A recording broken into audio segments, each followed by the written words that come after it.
Okay. Here we go. So, hello, everybody. Welcome back to this is the latest in the series of Niwa author interviews.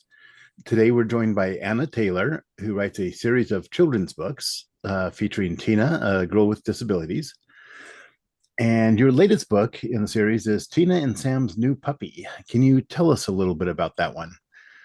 So, because Tina has cerebral palsy, which is the same condition I have, she has to learn how to feed, walk, take care of those sort of things. The puppy and through the story, both her sister and her mom develop ways so she can do those things um, with her disability. So along the way, there's a little bit of a sad part along the way, but I won't spoil it for you.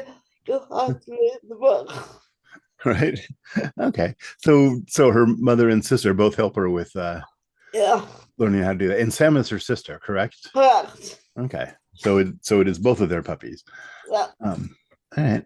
So okay, so can you tell us a little bit about how it began too? It's A Tale of Two Horses was the first book in the series. Is Well, that correct? so actually, it's Tina's whole ride, Oh, which Tina's whole ride is about my wheelchair, Tina's wheelchair, my wheelchair, and how it works with all the buttons and what they do. Because Um, in my experience, I've had a lot of people and kids come up to me and be like, "Oh, what does this do?" And try to touch it, and it's like, well, I'm sorry, kids, we're not necessarily flying if you touch that. right.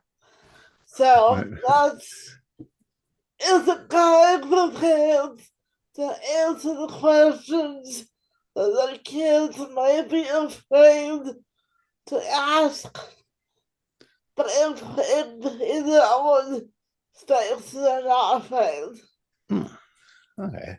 So that one is aimed more for able-bodied kids, right? With the Right, who are curious about right. how that all works. Excellent. Okay. Um, so the one with the horses, it was A Tale of Two Horses, I think was the name. Yeah, Was correct. that was a later one in the series? Yes. So Yeah. that one is about my experiences with therapeutic horseback riding. Hmm. Um, I went to a place called Forest Drive for many years, and it helps to stretch all the things that need stretching. Right. And it also provided me with balance and um learning how to interact with other people. I'm pretty outgoing as it is, but there's some situations where this is okay, this is not okay. So Right. um it helps with all of that. Okay. So you're able to actually ride the horses then in that Yes, case yes. for right. They have now I know that for like trauma patients, they have specially trained horses. So are these the same? Are they trained specifically So for? yes, there be courses that are trying not to buck you off or Right.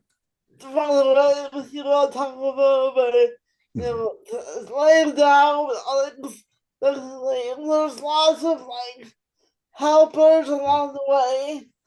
So if the horse does do something weird, they can pull it off real quick and you're fine.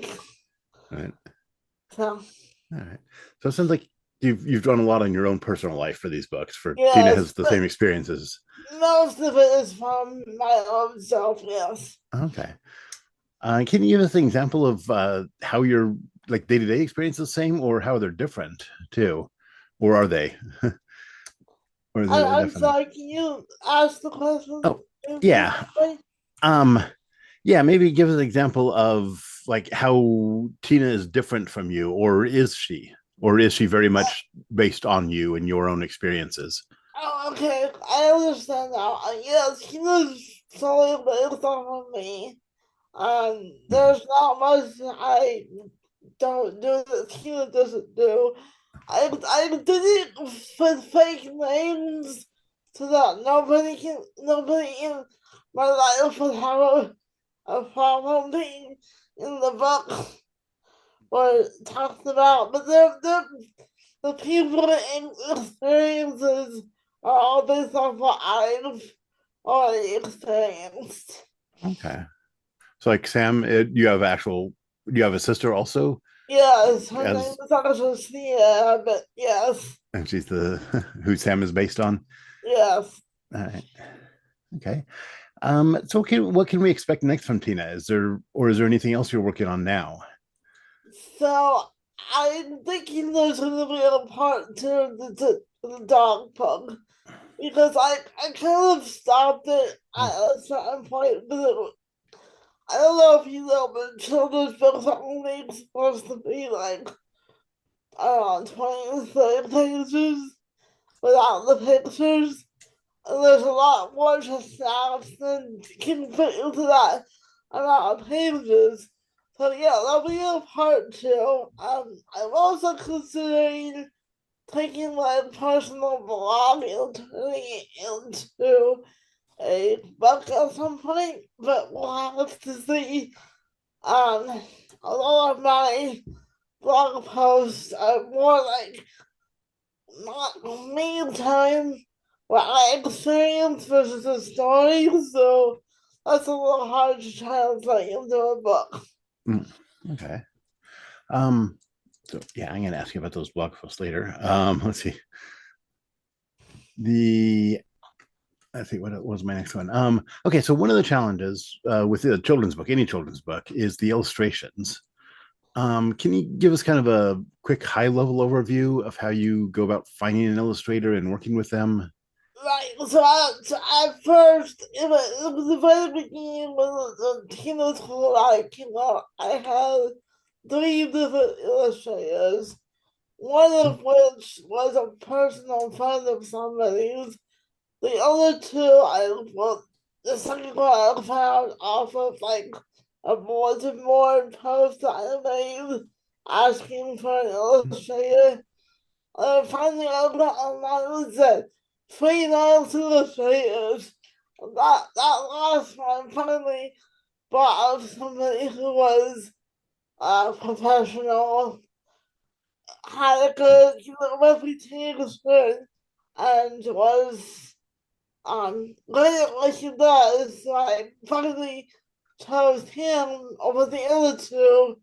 The first one decided to back out at the last minute because she got a different job, and then the second one just wasn't my style. So Okay, so yeah, so you went to a few. yeah. Let's see. Okay, so and you're a member of Niwa. And how long have you been a member of Niwa? And can you tell us about what resources you found through there that have been useful? So in 2025 is this year, right? Okay, The last last year. the last year I joined at the end of last year and found Naira because I went to a um book fair in Vancouver. I think Naira goes every year to this book fair. It's like I saw the table like, hey, let's try it. Why not? So I got the pamphlet and took it home and it looked at something all like it was legitimate. So I was like, okay, let's try. So I signed up and um it's been doing good so far. I haven't had much luck with my books yet, but on the same hand as Mr. McCracken has said, I've only been here a short time, so it probably is more that than anything else. Yeah. So, does that answer the Okay. question? Yeah, Okay. I think so. Yeah, and I've seen your So, books on the table over there a couple well, times. So let's see. So you mentioned the blog earlier too. Yeah, so Uh, would you like me to talk about that? yeah, where can people find that, and where else can they find you as well? Do you have a website or are you on social media? So I'm on social media. I'm on Instagram, Twitter, not Twitter, sorry, Instagram, Facebook, and yeah, I have an Etsy shop. Oh, an Etsy shop too. So Okay. I can give you those at the end because I don't have them Yeah, at my fingertips okay, currently. that's good. But If you can. they can link in the bio or whatever, and then they Mhm. can find me there. My blog is like I said, just a personal blog of my musings about like I think the last one I read about was hotels and how sometimes the beds are too high. So like if you're in a wheelchair, you use a transfer device.